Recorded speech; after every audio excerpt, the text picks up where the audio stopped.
শ্রেণীর মানুষ আছে যাদেরকে আল্লাহ রাব্বুল আলামিন বিশেষভাবে ভালোবাসেন।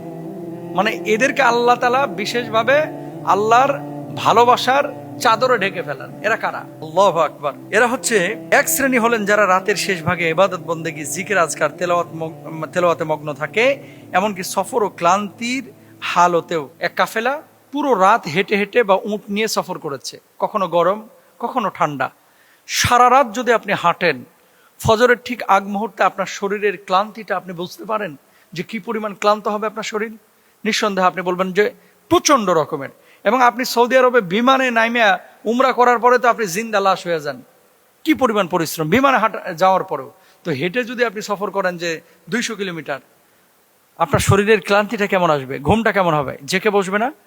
ঠিক ওই মুহূর্তে কোনো মানুষ যদি আল্লাহ রাব্বুল আলামিনের জন্য দাঁড়ায় যায়, সাজদা অবনত হয়, কিয়াম করে, নামাজ পড়ে, তাহাজ্জুদ পড়ে, আমার আল্লাহ ওই ব্যক্তিকে বিশেষভাবে ভালোবেসে ফেলেন, তাকে নিয়ে গর্ব করেন। সুবহানাল্লাহ। এক নাম্বার।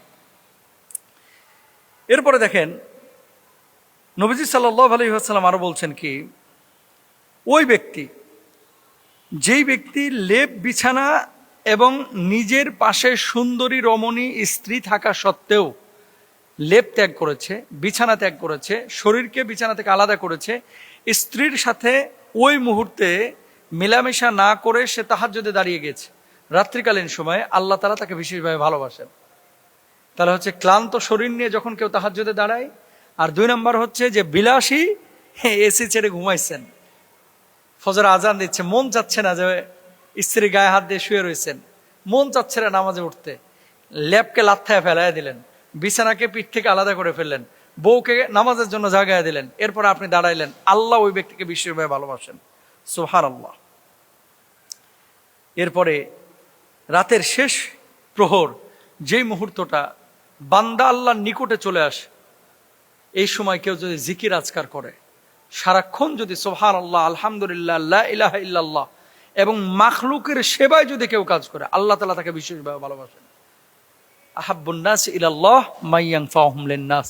মানুষের মধ্যে সর্বোত্তম মানুষ সেই যে মানুষটা মানুষের উপকারে কাজ করে। সুতরাং রাত তো আমাদের এখন কাটছে ফেসবুকে, আমাদের রাতগুলো কাটতেছে এখন ইউটিউবে, আমাদের রাতগুলো এখন কাটছে নেটফ্লিক্সে, আমাদের রাতগুলো কাটছে এখন এডিটিংয়ে, ভিডিও এডিটিংয়ে। আমাদের রাতগুলো এখন কিভাবে চলে যাচ্ছে? রাতকে আল্লাহ দিল বিশ্রামের জন্য, তাহাজ্জুদের জন্য। আমরা রাতগুলোকে অবলীলা এভাবে শেষ করে ফেলছি। আল্লাহ আমাদেরকে বুঝদান করুক। আমিন।